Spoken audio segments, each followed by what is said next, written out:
오늘 우리가 나눌 말씀은 에레미야 2장 13절 한 절 말씀입니다. 변해서는 안 될 순서라는 제목을 가지고 우리 에레미야 2장 13절 말씀 한번 같은 한 목소리를 읽어봤으면 좋겠습니다. 우리 같이 한번 읽어보겠습니다. 시작.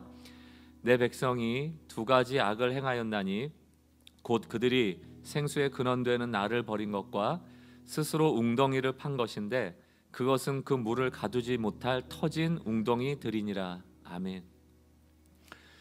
에레미야 2장 23절 말씀은 이스라엘 백성들의 악함, 그것을 대표적으로 딱 압축해서 설명해 놓은 말씀입니다. 두 가지예요. 하나님 버린 것. 근데 이 하나님이 어떤 하나님이냐면 생수를 늘 공급하시는 하나님. 여러분, 생수여야지 먹을 수 있는 것 아닙니까? 생수여야지 살아있는 물이라는 거 뭐예요? 실제로 먹을 수 있는 물, 섭취할 수 있는 물, 우리에게 양분이 되는 물인 그 하나님 공급자를 버린 것과, 두 번째, 스스로 웅덩이를 파려고 한 것. 여러분, 신앙생활 하다 보면 하나님 버리고 내가 주인 돼서 뭔가 하려고 할 때 늘 실수하지 않습니까? 최근에도 어떤 목사님과 교제하다가 참 저에게 도전이 되는 말씀 주시더라고요. 목사님, 우리의 신앙도 그렇고 지금 한국교회 형편도 그렇고 보면 자꾸 저수지 만들려고 그런다는 거예요. 저수지. 크게 땅 파서 저수지 만들어 놓길 바라는 것 같다.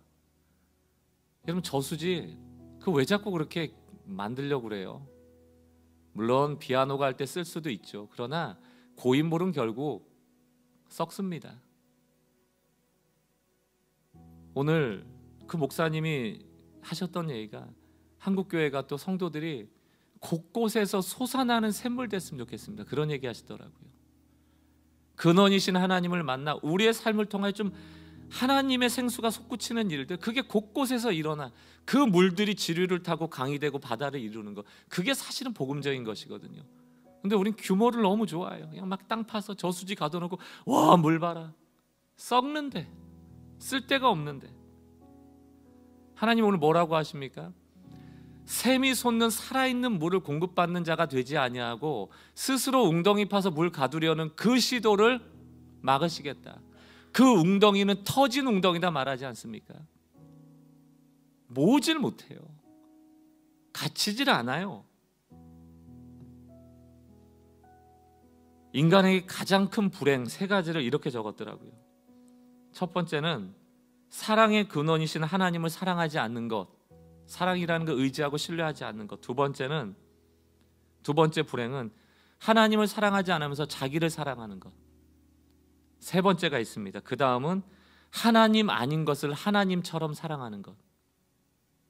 우리가 불행해지는 세 단계. 하나님 사랑하지 않는 것, 하나님 사랑하지 않고 나를 사랑하는 것, 더 나가서 하나님 의지하지 않고 하나님 아닌 것을 하나님처럼 여기는 것. 저수지, 물 파놓으면 이 정도면 나 충분히 살아갈 수 있겠지. 하나님 이거 터트려 버리신다는 것이거든요. 저는 2022년도를 마무리하면서 우리의 한 해를 살아볼 때 우리의 신앙에 대한 중요한 질문을 해봐야 될 때라고 생각합니다. 우리 삶의 우선순위는 어떠했나? 신앙생활은 순서 지키는 거예요, 여러분. 순서. 성경에도 다 그 써 있습니다. 우리가 하나님을 먼저 사랑한 게 아니고 그가 우리를 먼저 사랑하셨다. 하나님이 사랑이 먼저다. 십계명으로 율법을 우리에게 먼저 주신 게 아니고 먼저 구원하시고 율법을 주셨다. 하나님의 사랑이 먼저예요. 십자가의 희생이 먼저입니다. 우리를 택하여 주신 게 먼저예요. 그분의 주권과 계획이 먼저입니다. 항상 하나님이 먼저예요. 이거 놓쳐버리면 신앙이 꼬이기 시작하죠. 여러분, 사단의 전략이 뭔지 아세요? 우리 꼬여가지고 신앙생활을 무너뜨리는 전략이 뭔지 아십니까? 하나님을 우리 인생의 우선순위의 꼴찌를 만드는 게 아니에요. 2등 만드는 거예요. 2등. 우린 1등, 2등 다 중요하잖아요. 다 중요하다고 생각해요. 하나님 샘 솟는 물 매일매일 이 생수를 마시는 것도 중요한데 안 주실 때를 좀 대비해서 제가 저수지 만드는 거예요. 그럼 저수지가 1순위인 거죠. 속는다니까요. 샘물도 중요한데 저수지도 중요하니까 우린 파겠습니다. 그러면서도 여전히 우리는 샘솟는 근원이신 하나님을 섬기고 있다고 착각한다. 우리의 신앙의 우선순위를 잘 볼 때 늘 하나님이 꼴찌로 가는 일은 없습니다. 우리 믿는 사람에게. 누가 감히 하나님 없다 하고 하나님을 멸시하고 하나님 의지하지 않는 사람이 누가 있어요? 여기 계시면 다 의지하고 온 거죠. 문제는 2등으로 의지할 때가 많다. 그러면서 하나님도 중요하다고 여기는 스스로 속이는 일, 스스로 속이는 자리에 가 있을 때가 많다. 그래서 여러분 자꾸 최선의 하나님을 섬기는 그 전심전력의 신앙을 잃어버리면요, 항상 차선의 신앙이 된다니까요. 차선. 이 신앙생활에서 차선 선택하는 습관 들잖아요. 그럼 문제가 생겨요. 신앙의 인물들이 다 어떤 인물들입니까? 우리가 본받아야 될 인물들이 쭉 구약과 신약 속에 나와 있는데 차선을 선택해도 될 것 같은데 이분들은 차선을 선택을 안 해요. 최선을 선택하는 거예요. 하나님을 2등으로 놓는 신앙은 내 나름대로는 그래도 하나님을 내가 중요하게 여기고 있어라고 스스로 속일 수는 있어도 죄송합니다만 그건 신앙이 아닙니다. 미봉책이죠. 미봉책이라는 게 뭡니까? 미봉책의 어원을 보면 내가 전쟁할 때 내가 할 수 있는 모든 걸 다 해놔요. 막 기갑부대도 세워놓고 전차도 해놓고 마병도 세우고 앞에 막 소총부대도 세워놓고 막 세워놓고 빈 공백을 꼼꼼히 채우는 거, 그게 미봉책이거든요. 원래는 긍정적 의미였습니다. 아주 치밀하게 계획 세워놓는다는 개념이었지만 지금은 임시방편이라는 것 아니에요. 다 해놓고 혹시 모르니까 끼워 넣는 거, 그게 이제 미봉책이거든요. 하나님을 미봉책처럼 생각한다. 우리가 저수집하고 물 다 가둬놓은 다음에 혹시 모르니까 샘물도 달라는 거예요. 우리가 2022년도를 마무리하고 2023년도 새해를 맞이하면서 우선순위를 점검해야 된다. 하나님이 2등 가 계시지 않는지, 하나님이 내 인생의 미봉책은 아닌지, 차선이 아닌지. 여러분, 제가 이 드린 말씀이 오늘 처음 하는 설교가 아니고 2022년도 1월 첫 주에 제가 드렸던 설교 말씀입니다. 과연 우리가 1년을 살아오면서 우리가 1월 첫 주에 다짐했던 하나님을 결코 2등에 두지 않고 1등의 자리에 두겠다라고 하는 그 결심들이 우리 삶 가운데 믿음으로 구현되어 왔는가 점검해야 돼요. 이 설교를 1월 첫 주에 하면서 제가 이런 이야기를 드렸었습니다. 최선의 적은 최악이 아니다. 최선의 적은 차선이다. 이런 말이 있어요. 최선의 적은 최악이 아니라는 거예요. 차선을 자꾸 선택하는 것. 그러면서 제가 영국의 시인 할머니라는 글도 소개해드렸습니다. 이렇게 소개했더라고요. 진실을 반쯤 섞은 거짓말이 가장 시커먼 거짓말. 온통 새빨간 거짓말은 즉각적으로 대항하기 싸우기 쉬운 법. 그러나 일부분만 진실인 거짓말이 훨씬 싸우기 어렵다네. 여러분, 하나님을 차라리 한 번쯤 버려보면, 하나님 안 믿어볼게요, 하나님 없는 셈 치고 내가 한번 살아볼게요, 이러면 돌이키기가 더 쉽다는 겁니다. 근데 우린 그렇게 안 해요. 반쯤 섞은 거짓말. 이게 늘 이스라엘의 문제 아닙니까? 겸하여 섬기는 것. 차라리 힘든 일 있을 때 하나님한테 삿대질하고, 계시냐고, 정말 계시냐고, 나 이제 내 마음대로 할 거라고 한번 뛰쳐나가서 된통 당해보고 힘들어보고 천부의 의지 없어서 하나님께 돌아오면 이제부터는 하나님 정말 섬기겠습니다, 신실한 주의 종이 되는데, 우리는 애매해요. 그냥 2등의 자리에 하나님 놓고 괜찮은 척하면서 신앙생활하는 것 아닙니까? 역대하 16장 아사왕이 나옵니다. 아사왕은 북이스라엘 분열된 나라의 왕으로서 무려 41년, 어찌 보면 구약 성경 중에 가장 통치를 오래 했던 왕 중에 하나입니다. 41년 통치하는데 35년까지 너무너무 잘했어요. 제단, 산당 다 없고 아세라 신상 다 없애버리고 율법 지키고 하나님이 얼마나 기뻐하셨는지 평안을 주십니다. 그러나 36년째부터 36, 37, 38, 39, 40, 41 6년 동안을 실패해요. 왜 실패하는가? 하나님 의지하지 않습니다. 아니, 의지하지 않은 게 아니고 차선을 선택하거든요. 하나님을 차선으로 놔버립니다. 이 아사 왕은 늘 약점이 하나 있었는데 그게 뭐냐면 자꾸 이 사람을 의지하고 아람 군대 의지해서 뭔가 자기들의 세력, 자기의 군사력을 키우려고 하는 겁니다. 제가 오늘 자막에는 없지만 그 역대하 16장을 보면 아사가 여호와의 전 곳간과 왕궁 곳간에 은금을 내어다가 다메섹 사는 아람 왕 베나닷에게 보내며, 그러니까 아람 의지하는 거예요. 북이스라엘과 대치되어 있는 것이 너무 두려우니까 자꾸 주변의 왕들 의지하는 겁니다. 그때 하나님이 선지자 하난이라는 사람을 통해서 뭐라고 얘기하는가? 7절 말씀부터 함께 좀 자막을 보겠습니다.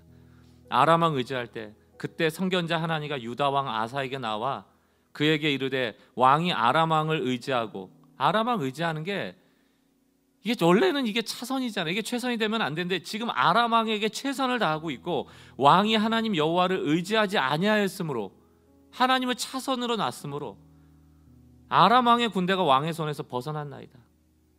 8절 구스 사람과 룹 사람과 군대가 크지 아니하며 말과 병거가 심히 많지 아니하더이까 그러나 왕이 여호와를 의지하였으므로, 과거에 왕이 하나님을 의지했을 때는 여호와께서 그 구스 사람 룹 사람 다 하나님께서 넘겨주셨는데, 왕의 손에 넘겼는데 왜 이제 아람 왕을 의지하느냐, 그 지적하고 있습니다. 그러면서 9절 말씀, 여호와의 눈은 온 땅을 두루 감찰하사 전심으로 자기에게 향하는 자들을 위하여 능력을 베푸시나니 이 일은 왕이 망령되에 행하였은즉 이후부터 왕에게 전쟁이 있으리라.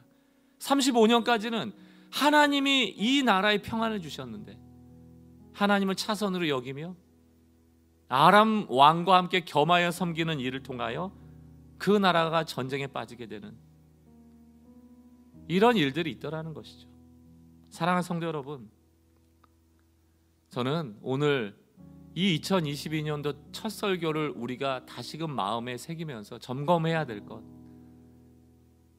나의 우선순위는 1순위 하나님이 계시는가? 염려되는 게 많고 걱정되는 게 많죠. 그런데 하나님을 1순위로 놓는다면 자꾸 던져야 돼요. 맡겨야 돼요. 내가 붙잡고 있어서 될 일이 아니고요, 자꾸 하나님께 맡겨놓고 하나님께서 주시는 만큼 우리가 취하고 거기에 감사하고 시간을 기다릴 수 있는 것, 그런 믿음들이 좀 필요한데 우리에겐 조급함이 너무 많죠. 내가 이루고 싶은 것도 많고 내 계획대로 되고 싶은 것도 많고 또 때로는 하나님의 영광을 위해서 이러는 겁니다 라고 명분 삼을 때도 많은데, 그렇게 집착하고 집착할수록, 고집하고 고집할수록 오히려 하나님을 전심전력으로 의지하는 게 아니고 하나님을 차선의 자리로 몰아내는 우를 범하게 되더라는 것입니다. 안 되다 보면, 하나님께 기도해도 안 되다 보면 이거를 꼭 해야 하는 게 있는데 결국 사람 의지하게 되거든요. 여러분, 목표를 버리는 게 낫다니까요, 사람 의지하는 것보다. 근데 이게 참 어려워요. 이게 참 어려워요. 차라리 나의 계획을 좀 버리고 하나님 붙잡는 게 나은데, 우리는 내 고집을 못 버리고 하나님을 버려버려요. 사람 의지해버려요. 그리고도 여전히 난 하나님 안 버렸다, 나 하나님도 중요하게 여긴다. 신명기 6장 4절, 이스라엘아 들으라, 우리 하나님 여호와는 오직 유일한 여호와시니 너는 마음을 다하고 뜻을 다하고 힘을 다하여 내 하나님 여호와를 사랑하라. 이게 전심으로 사랑하라는 건 아닙니까? 제가 1월 첫 주에 설교할 때 이 전심으로라는 뜻을 뭐라고 했는가? 산모가 아이를 낳을 때 쓰는 힘, 이게 전심전력이다. 정말 그렇게 이를 악물고 하나님 이 순위가 되지 않도록 우리가 몸부림치고 있는가? 싸워야 되거든요. 그때 비로소 하나님이 전심으로 자기를 향하는 자에게 눈 맞춰 주신다. 여호와의 눈은 온 땅을 두루 감찰하사 전심으로 자기를 향하는 자를 위하여 능력을 베푸신다. 주가 일하시네, 주가 일하시네. 주께 아끼지 않는 자에게. 주께 아끼지 않는다는 게 뭡니까? 다 버려도 하나님 우선으로 놓는 그 삶을 여호와 이레 하나님께서 예비하시고 이끌어 주신다는 고백 아닙니까? 저는 오늘 이 밤에 이 아사왕을 반면교사 삼아서 내 삶의 우선순위가 하나님께 붙잡혀 있는가를 다시 한번 점검하고, 오늘 이 기도회 때에 여러분 하나님께 좀 던져보세요. 던져보시고 정말 이런 마음 있잖아요. 하나님 주시면 하고 아니면 안 할게요라는 마음, 혹은 기다릴게요라는 마음. 문제는 우리가 그것을 우상화하고 이거 꼭 있어야 돼요 라고 하는 순간 우리가 다른 짓 해요. 아까 전에 말씀드렸잖아요. 하나님 사랑하지 않고 나를 사랑하게 되며 하나님 아닌 것을 하나님인 것처럼 사랑하게 된다. 이게 우리의 악순환이거든요. 2023년도 새해를 맞기 전에 오늘 우리가 2순위에 놓여있던 하나님을 다시금 1순위로 올려드리며 하나님을 더욱더 신뢰하여 드리며 하나님의 자녀를 결국 책임지실 그 하나님 앞에 우리의 생을 맡긴다면 비로소 하나님의 놀라운 역사들을 우리 삶의 일평생 동안 목도하게 되리라 저는 믿습니다. 여러분, 많은 기도의 제목들이 있으시죠? 하나님이 이루어 주셔야 돼요. 그럴 때 우리가 복된 인생 된다고 믿습니다. 저 역시 목회를 하면서 가장 어려운 게 뭘까 이렇게 생각해 보면요, 내 생각에는 이게 맞는 것 같은데,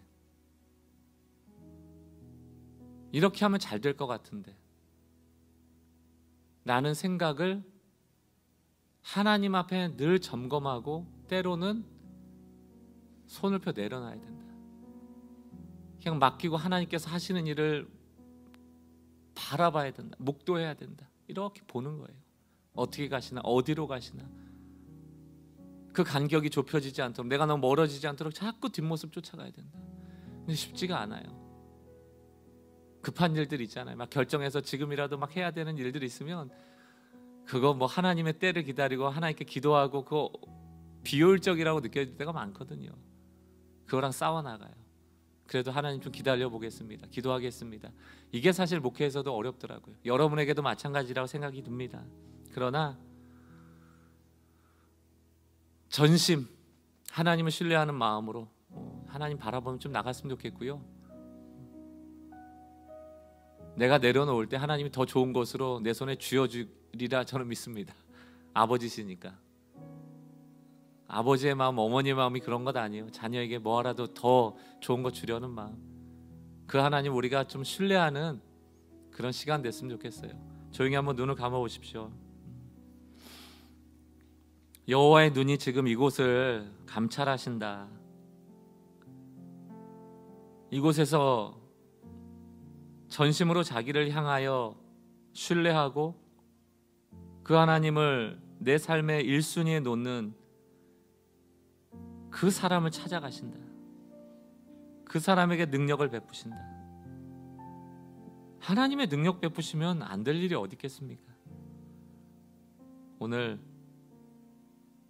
좀 절대신앙이라는 목표를 우리가 추구하면서 주님만 신뢰한다라는 마음을 가지고 한 해 동안 좀 쌓여있는 문제들, 묵혀진 문제들, 고민들, 마음의 갈등들 좀 한번 하나님께 던져보세요.